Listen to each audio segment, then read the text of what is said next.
The stage was set for what was expected to be a heated debate, with millions of viewers tuning in as CNN's seasoned host Kate Baldwin prepared to challenge Karoline Leavitt, the young and fiery spokesperson for Donald Trump's 2024 campaign. The studio lights beamed brightly over the newsroom, casting a glare over the polished desk separating the two women, while behind the scenes, producers monitored every second, ready to capture the moment when the discussion would inevitably escalate.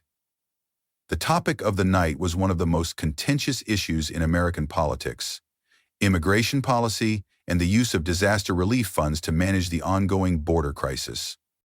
For Baldwin, this was an opportunity to frame the Trump campaign as hypocritical, as she prepared a line of questioning designed to push Leavitt into either defending Trump's past decisions or admitting to contradictions in the campaign's criticism of Biden's immigration policies. She adjusted her papers, offered the camera a controlled smile, and began the countdown. 3, 2, 1.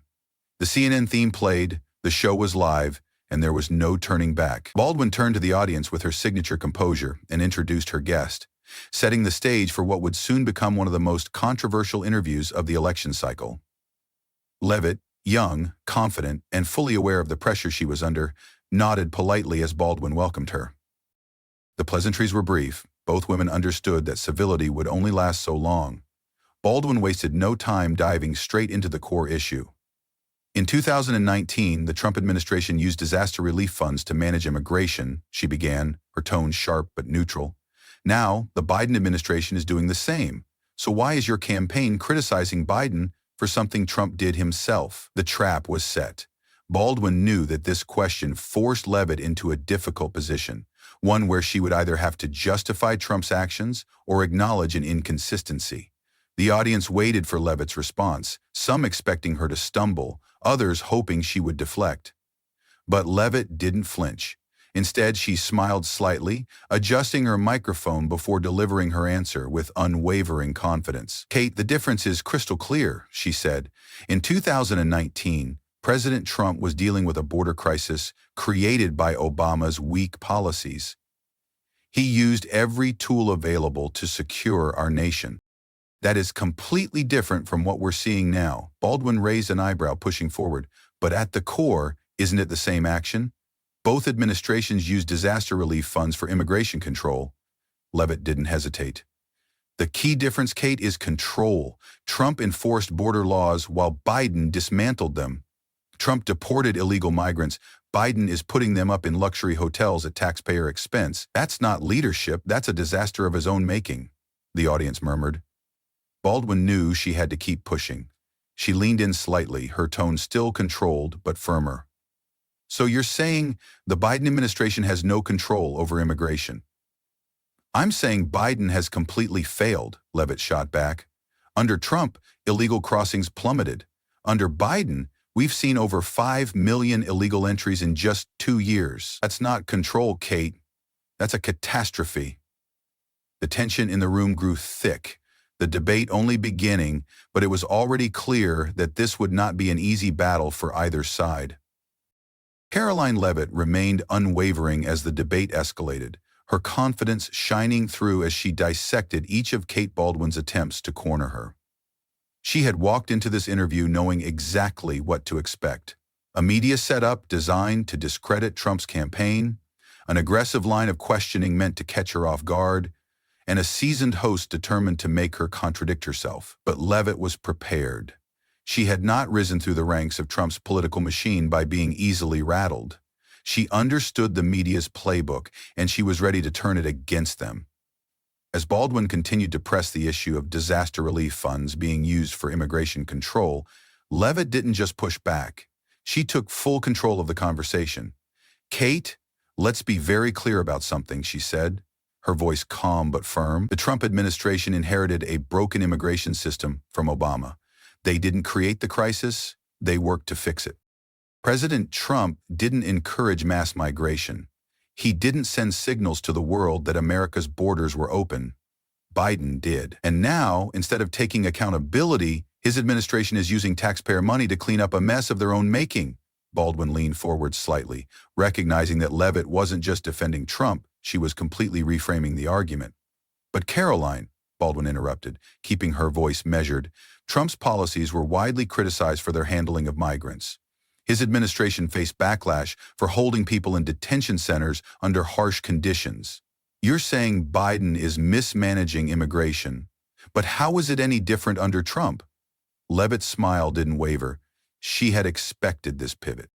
Kate, do you know what's worse than a crowded detention center? She asked, pausing just long enough for the question to land. An open border where drug cartels, human traffickers, and criminals flood into our country unchecked. An immigration system that incentivizes illegal crossings by offering taxpayer-funded benefits. American communities overrun with fentanyl because this administration refuses to enforce our laws. That is what we're dealing with under Biden. The audience murmured. Baldwin knew she had to keep control of the conversation, but she was quickly realizing that Leavitt wasn't just dodging her questions. She was systematically dismantling her arguments. So, you're saying that Trump's policies were justified even though they were condemned by human rights organizations? Baldwin asked, trying to steer the conversation back to criticism of Trump. I'm saying Trump enforced the law, Leavitt shot back without hesitation. That's what a leader does. Biden abandoned the law, and now we have a disaster. Baldwin took a measured breath, attempting a different approach. But let's talk numbers. In 2019, Trump also saw spikes in border crossings. Isn't it fair to say that no president has had full control over immigration? Leavitt didn't miss a beat. Kate, if a security guard catches shoplifters every day, do you fire him or do you fire the guy who leaves the store doors wide open? A murmur rippled through the audience. The analogy was sharp and it was effective. Baldwin's jaw tightened slightly, recognizing that Leavitt wasn't backing down. The CNN host had spent years interviewing politicians, analysts, and campaign strategists, but this was different. Leavitt wasn't playing defense. She was counterattacking at every opportunity, shifting the focus back onto Biden and refusing to accept Baldwin's framing of the debate. Baldwin needed to regain control, but Leavitt wasn't finished. The American people need to ask themselves a simple question, she continued, turning slightly to the camera. Do we want a country with no borders? Do we want to pay higher taxes just to support illegal migrants? Do we want criminals walking in unchecked? Because if the answer is no, then we need to remove this administration now. The tension in the studio was palpable. Baldwin knew she had to change tactics, and fast. If she didn't, she risked losing complete control of the debate. But Leavitt wasn't waiting for Baldwin to regroup. She had already taken command of the conversation, and she wasn't letting go. Kate Baldwin could feel the balance of power shifting in real time, a rare and uncomfortable sensation for a seasoned interviewer accustomed to leading the conversation.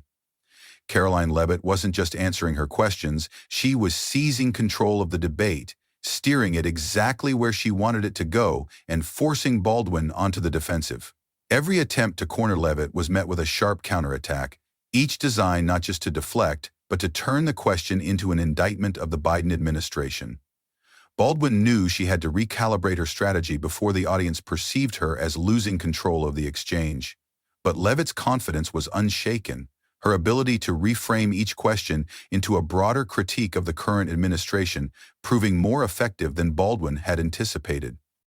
Baldwin leaned back slightly, adjusting her approach, attempting to reset the narrative by bringing the conversation back to Trump's policies rather than allowing Leavitt to continue her relentless attacks on Biden. Let's be clear, Karoline, Baldwin said, her voice still composed but with an edge of urgency. The Trump administration also faced criticism for their handling of immigration. Detention centers were overcrowded, children were separated from their families. So, if you're saying Biden's policies are a disaster, wouldn't the same apply to Trump's? It was a calculated move. If Leavitt admitted that the Trump administration also struggled with border control, it would undermine her argument that Trump had everything under control. But once again, Leavitt was ready. Kate, let's be honest about what we're comparing here, Leavitt replied smoothly. Under Trump, we had a president who enforced immigration law. Did we have challenges? Of course. But Trump worked with Mexico to reinstate the Remain in Mexico policy. He built the border wall. He cracked down on illegal crossings. Biden, on the other hand, dismantled all of those policies and invited this crisis. So no, Kate, the two situations are not the same. Baldwin inhaled sharply through her nose, keeping her expression neutral even as she felt the ground slipping beneath her. Leavitt wasn't just avoiding the trap, she was flipping it. Baldwin had hoped to draw a contradiction between Trump's past actions and his campaign's current rhetoric.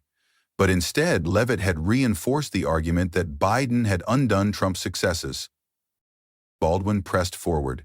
But Trump also faced record numbers of illegal crossings in 2019, didn't he? She countered, her tone sharper now. So how can you say Biden created this crisis when the numbers were high under Trump as well? It was a key moment. If Leavitt acknowledged that illegal crossings surged under Trump, Baldwin could weaken her argument that Biden had uniquely failed, but Leavitt was unfazed. Kate, there's a difference between fighting a problem and creating one, she responded. If a firefighter puts out a fire, is that the same as an arsonist setting one? A ripple went through the audience. Baldwin's expression tightened. She recognized the effectiveness of the analogy. Leavitt wasn't just dismissing the comparison, she was dismantling it entirely. The CNN host knew she had to push harder if she wanted to shift momentum back in her favor. This wasn't just another political debate anymore. It was a battle for control, and at this moment, Baldwin was struggling to regain it.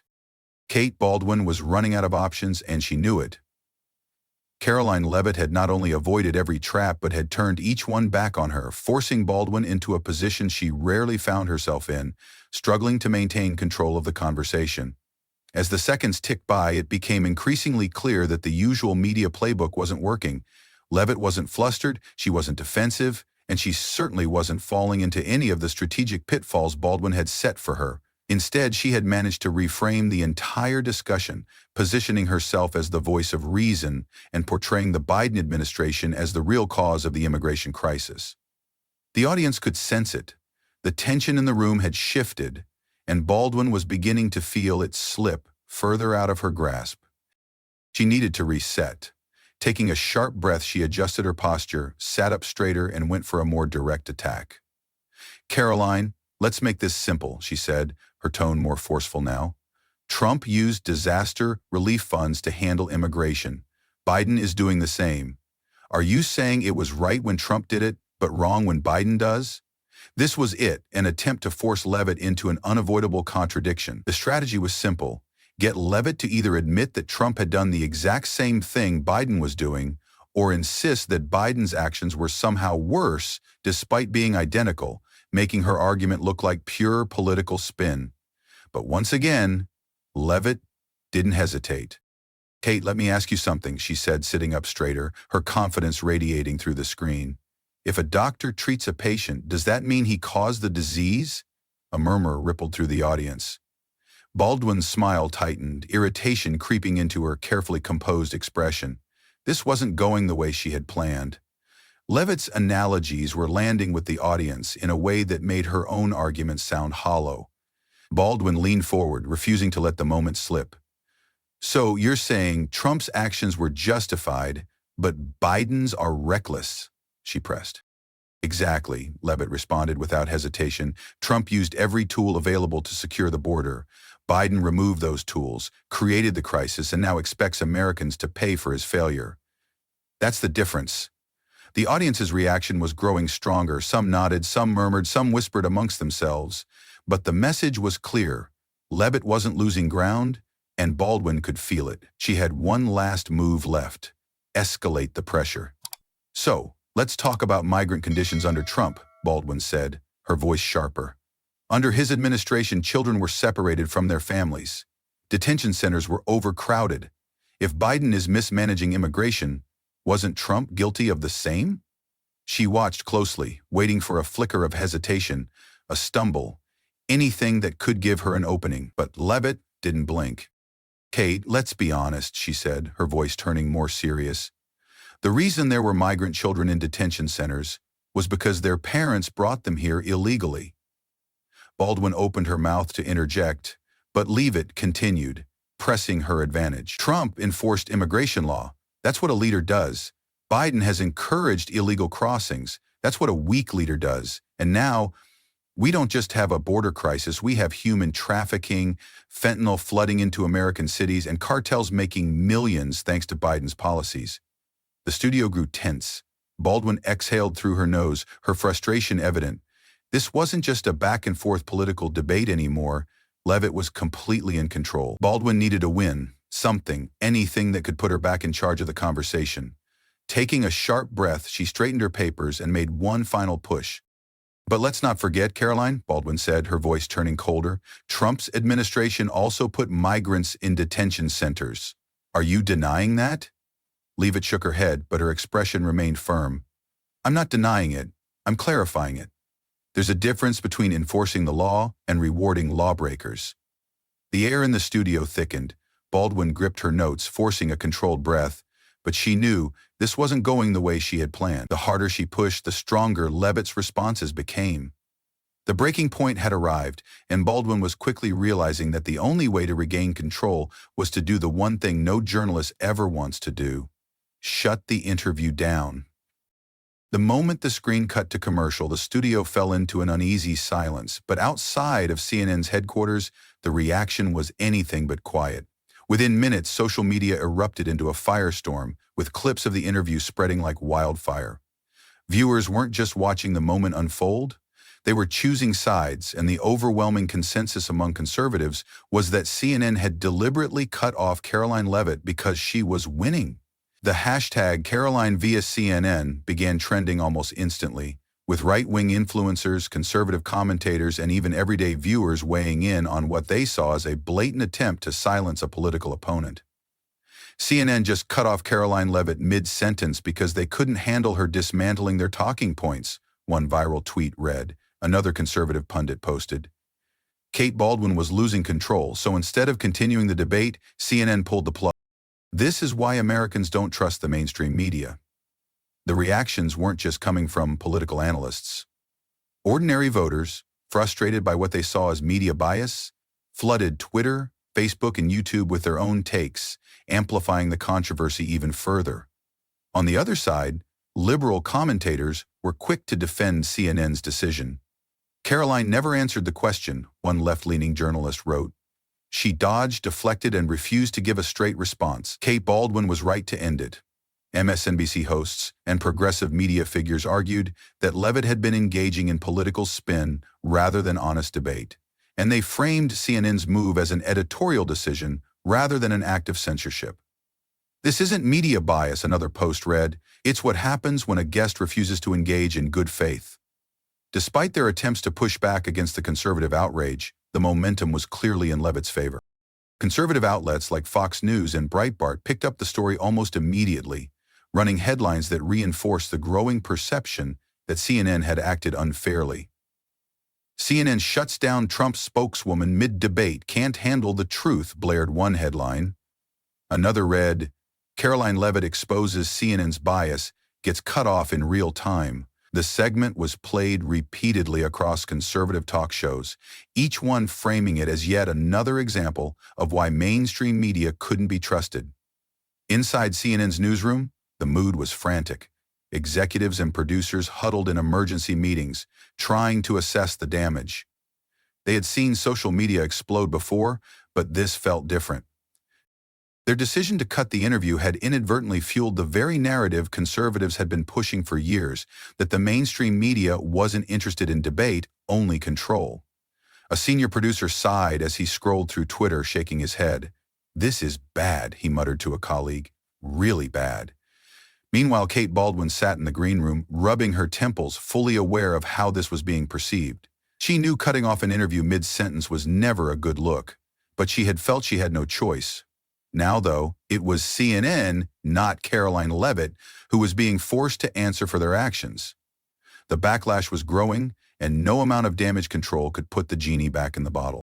Karoline Leavitt had walked into CNN's studio as a relatively well-known political spokesperson within conservative circles, but by the time the interview was cut off, she had become something much bigger, a symbol of defiance against the mainstream media.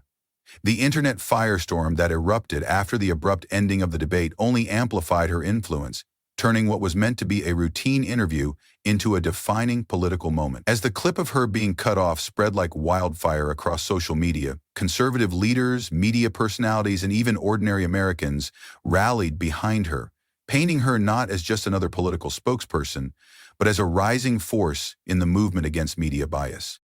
Within hours, conservative networks like Fox News, Newsmax, and One America News had invited her to speak on their platforms, eager to give her the airtime CNN had denied her. Leavitt wasted no time capitalizing on the moment. That very evening, she appeared on Sean Hannity's show on Fox News, where she recounted the CNN interview and framed it as a deliberate act of censorship. They couldn't handle the truth, she told Hannity, her voice steady, her confidence unshaken. So they did what the left always does. They shut it down. The interview went viral, with conservative viewers praising her for exposing CNN's bias and Fox News anchors reinforcing the narrative that she had been silenced for speaking the truth. Trump's campaign team took notice immediately. Within 24 hours, Leavitt's Twitter following had doubled, her name was dominating conservative media, and her inbox was flooded with interview requests and speaking engagements. Trump's senior campaign advisors recognized an opportunity. Leavitt wasn't just a spokesperson anymore. She was a fighter who had gone head-to-head with the mainstream media and come out stronger. Behind closed doors, strategists discussed how to use this moment to their advantage. CNN just gave us a gift, one campaign advisor told a room full of Republican operatives. They tried to silence her, and instead, they made her a conservative hero. Within days, Trump himself addressed the controversy during a campaign rally. "Did you see what happened to Karoline?" he asked the roaring crowd. "She went on CNN and destroyed them. And what did they do? They cut her off. The fake news can't handle the truth, folks." The audience erupted into applause. And just like that, Karoline Leavitt was no longer just a spokesperson. She was a warrior in the battle against the liberal media. Beyond television, the impact of the controversy extended to grassroots conservatives and online influencers who saw Leavitt as proof that young conservatives could take on the establishment and win.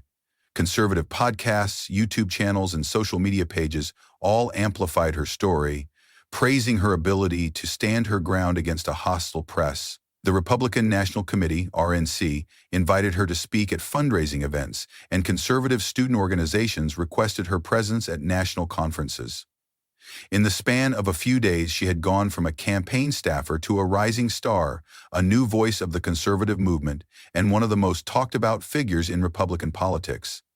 The moment that was meant to silence her had instead propelled her to national prominence. And for Leavitt, this was only the beginning. Inside CNN's headquarters, the atmosphere was chaotic. The network's decision to cut off Karoline Leavitt mid-sentence had backfired spectacularly, igniting a firestorm of controversy that refused to die down. Executives and senior producers sat in emergency meetings, scrolling through Twitter feeds filled with outrage, watching as conservative media pounded them with accusations of censorship and bias. It was clear that they had walked straight into a public relations nightmare. Normally, CNN was used to dealing with criticism from the right, but this time, the backlash was far more intense. Cutting off a guest mid-debate had created the perception, not just among Trump supporters, but even among some neutral observers, that the narrative had something to hide. The narrative had already spiraled out of their control, and the longer they waited to respond, the worse it got. Kate Baldwin, who had conducted the interview, was feeling the pressure. Sitting in the green room, she rubbed her temples, her mind replaying the moment when she had decided to shut down the conversation. At the time, it had felt like the right move. Leavitt was refusing to give a direct answer, and CNN had every right to control its airtime. But as the controversy exploded, it became painfully clear that cutting the interview had made the network look weak, as if they had run from the debate rather than winning it. A senior producer walked in, his expression tense. "We're getting killed online," he said bluntly. "We need a statement, fast." Moments later, CNN's public relations team released an official response. "CNN stands by our commitment to fair and balanced journalism. Our hosts expect direct and factual answers from their guests. When that standard is not met, we reserve the right to end the segment." This was not censorship, it was editorial integrity. But no one was buying it. Conservative media tore the statement apart, calling it a weak excuse for shutting down an opposing voice. Even some mainstream outlets noted that cutting an interview mid-sentence always creates the impression of bias, whether intentional or not. The backlash didn't stop there. Viewership data showed that CNN's credibility among conservative and independent voters plummeted in the aftermath of the controversy. The decision to cut Leavitt off had given conservative networks the perfect talking point, with Fox News, Newsmax, and Breitbart hammering the story relentlessly. Even neutral media watchdogs acknowledged that the move had been a mistake, with some calling it an unforced error. Inside CNN, tensions ran high. Executives were frustrated, not just because of the backlash, but because they had given their critics exactly what they wanted. Instead of controlling the debate, they had lost it entirely. Now, they weren't just dealing with one bad interview, they were dealing with a credibility crisis, and there was no easy way to fix it. As CNN scrambled to control the fallout, Fox News and other conservative media outlets wasted no time turning the controversy into a rallying cry. From the moment the interview was cut off, conservative networks recognized the golden opportunity that had just fallen into their laps. Proof, in their eyes, that mainstream media was not just biased, but actively silencing conservative voices. Within hours, Fox News, Newsmax, Breitbart, and the Daily Wire had launched a full-scale media blitz, replaying the interview over and over, emphasizing the moment CNN abruptly shut it down. The message was clear. CNN had lost the debate, so they cut the mic. That night, Sean Hannity opened his show with a fiery monologue, calling CNN's actions an embarrassment to journalism and claiming that Kate Baldwin panicked the moment she realized she couldn't control the narrative. "This is what happens when the liberal media gets challenged," Hannity told his viewers. "They don't debate. They don't defend their ideas. They silence, they censor, and they run." Over on Tucker Carlson's program, the theme was the same. "Karoline Leavitt absolutely destroyed CNN," he said, shaking his head. "They didn't expect a young conservative woman to come in prepared. They thought she'd fold under pressure. Instead, she made them look weak, and rather than let the American people hear the full debate, they just shut her down." The audience reaction was overwhelming. Conservative viewers flooded social media, posting clips of Leavitt's performance with captions like, "Karoline destroys CNN," and "CNN just exposed itself." On Facebook, right-wing pages shared memes comparing CNN to state-run propaganda, claiming that the network had no interest in journalism, only in pushing a political agenda. The Trump campaign seized on the moment immediately, with Trump himself retweeting clips of the interview, adding his own commentary. "The fake news media is totally corrupt. They couldn't handle Karoline because she told the truth." Within 24 hours, Trump's official campaign account had turned the CNN interview into a fundraising ad, with a tagline reading, "Help us fight back against media censorship." Donations surged. Conservative activists, influencers, and YouTubers rushed to capitalize on the viral moment, with podcasts dissecting every second of the exchange, reinforcing the message that CNN had proven itself incapable of handling a real debate. Even some moderate and independent journalists acknowledged that CNN had made a mistake, with a few pointing out that abruptly cutting off an interview always gives the impression of bias, whether intentional or not. The damage was done. Instead of exposing Karoline Leavitt, CNN had elevated her, making her a household name in conservative circles. The controversy wasn't just a short-term media battle. It had become a defining moment in the ongoing war between conservatives and mainstream media. And for Fox News, it was nothing short of a gift-wrapped victory handed to them by CNN itself.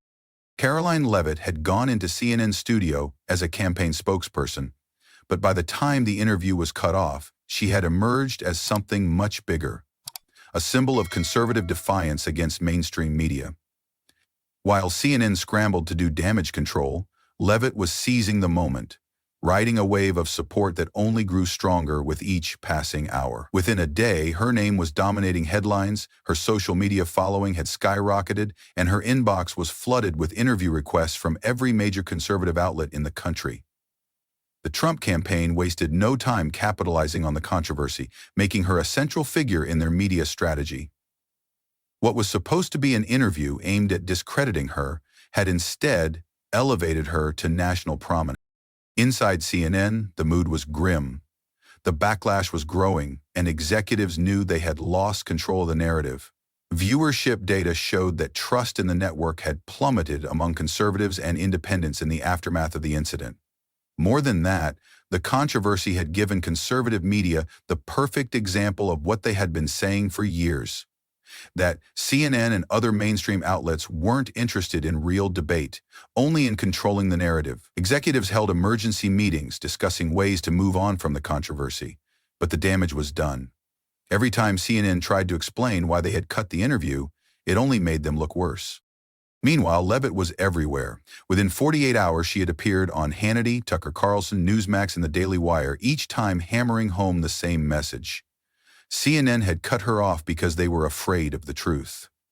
She didn't just defend herself, she went on the offensive, calling out the media for their bias, dishonesty, and unwillingness to allow conservative voices a fair platform. Her calm, confident demeanor in the CNN interview had already won her supporters, but now she was cementing herself as one of the most effective conservative voices in the country. Even at Trump's rallies, her name was being mentioned. Trump himself addressed the controversy in front of thousands of supporters. "Did you see what happened to Karoline?" he asked the roaring crowd. "She went on CNN and destroyed them, and what did they do? They cut her off." The audience erupted into applause, chanting, "CNN sucks! CNN sucks!" And just like that, Leavitt was no longer just a spokesperson. She was a fighter, a warrior in the battle against the liberal media. Behind closed doors, the Trump campaign team knew they had struck gold. They quickly expanded Leavitt's role, making her a key figure in their 2024 strategy. She was now leading media outreach efforts, helping shape the campaign's messaging, and becoming one of the most recognizable voices of the movement. CNN had tried to shut her down, but instead they had handed her a career-defining moment. What had started as a routine interview had turned into one of the biggest political moments of the election cycle. CNN had suffered a credibility crisis, and Karoline Leavitt had become a rising star. It wasn't just a debate gone wrong for CNN, it was a turning point in the larger media war. And as conservative America rallied behind Leavitt, CNN was left with a painful realization: by cutting off her mic, they had amplified her voice louder than ever before. The controversy surrounding Karoline Leavitt's CNN interview was no longer just about a single debate. It had evolved into something much larger, a defining moment in the ongoing battle between conservatives and mainstream media.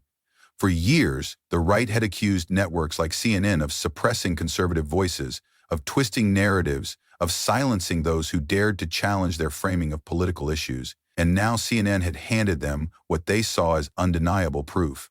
The abrupt cutoff of Leavitt's interview wasn't just seen as an editorial decision, it became a symbol of media manipulation, reinforcing a deeply rooted belief among conservatives that mainstream networks were not just biased, but actively working against them. The fallout was immediate and far-reaching, with political analysts, media watchdogs, and ordinary Americans debating what this moment meant for the future of journalism, political discourse, and the already fractured relationship between conservative America and legacy media. CNN had hoped that the story would fade, that the news cycle would move on, but instead it only gained more traction. Every attempt by the network to explain why they ended the interview was met with skepticism and mockery. The damage was done, not just to CNN's credibility, but to the broader media establishment, which now found itself under even more scrutiny from conservative and independent voters. The moment became a rallying cry for Trump's 2024 campaign, with his team incorporating it into speeches, campaign ads, and fundraising efforts. At rallies, Trump directly called out CNN, fueling the narrative that the media was the enemy of the people. "They don't want debate," he told cheering crowds. "They don't want discussion. They want control. And when they can't control the message, they cut the mic." The audience roared in agreement, chanting, "CNN sucks! CNN sucks!"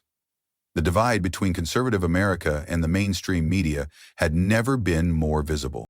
Meanwhile, media analysts across the political spectrum acknowledged that this moment marked a shift in the media landscape. Even neutral news organizations admitted that cutting off a guest mid-sentence was a bad look for CNN, regardless of whether or not Leavitt had been dodging questions. Some liberal journalists defended CNN, arguing that no network was obligated to let a guest filibuster without answering directly, But even within those circles, there was unease about the way the interview had ended. "It's never a good idea to abruptly cut a guest off in the middle of a debate," one media expert noted. "It feeds into the exact narrative that conservatives have been pushing for years, that mainstream media doesn't want to hear their side of the story." On conservative media, the reaction was the complete opposite. Fox News, Newsmax, and the Daily Wire relentlessly hammered the story, using it as further proof that legacy media was collapsing under the weight of its own bias. Right-wing influencers and conservative talk radio hosts declared victory, arguing that CNN had not only lost the debate, but had exposed themselves as the real censors of free speech. Social media platforms were flooded with memes, reaction videos, and commentary, all reinforcing the idea that Leavitt had won and CNN had lost. Beyond the immediate political battle, this incident highlighted a larger, more troubling reality. The deepening divide between conservatives and mainstream media was reaching a point of no return. The trust gap had been widening for years, but this moment made it even more irreparable. If conservatives already distrusted CNN, this interview only confirmed their suspicions. If liberals already dismissed Fox News, this event gave them another reason to dig in. The country wasn't moving toward a more unified media landscape. It was splintering further apart, with each side retreating deeper into its own echo chamber. For CNN, this was more than just a PR nightmare. It was a warning sign, a signal that they were losing the ability to convince or engage conservative audiences at all. For Leavitt, this was a career-defining moment, proof that conservatives could go into enemy territory and win. And for America, it was another step in the ongoing war between politicians and the press, a war that was only becoming more intense, more personal, and more unforgiving. The controversy surrounding Karoline Leavitt's CNN interview highlights powerful lessons about truth, resilience, and the importance of questioning narratives. Lessons that resonate deeply with those who have lived through decades of political and social change. As we grow older, we recognize that the world is shaped not just by what is said, but also by what is left unsaid, silenced, or ignored. This event serves as a reminder that true debate is not about winning arguments, but about ensuring that all perspectives are heard, even when they challenge the mainstream. Many of us remember a time when journalism was about presenting the facts, allowing people to form their own opinions rather than being told what to believe. Today, with media becoming increasingly polarized, it is more important than ever to listen critically, ask questions, and seek out multiple sources of information before forming a judgment. Another key lesson from this controversy is the power of composure and conviction in the face of adversity. Karoline Leavitt did not raise her voice, panic, or stumble when confronted. Instead, she remained calm and focused, turning challenges into opportunities.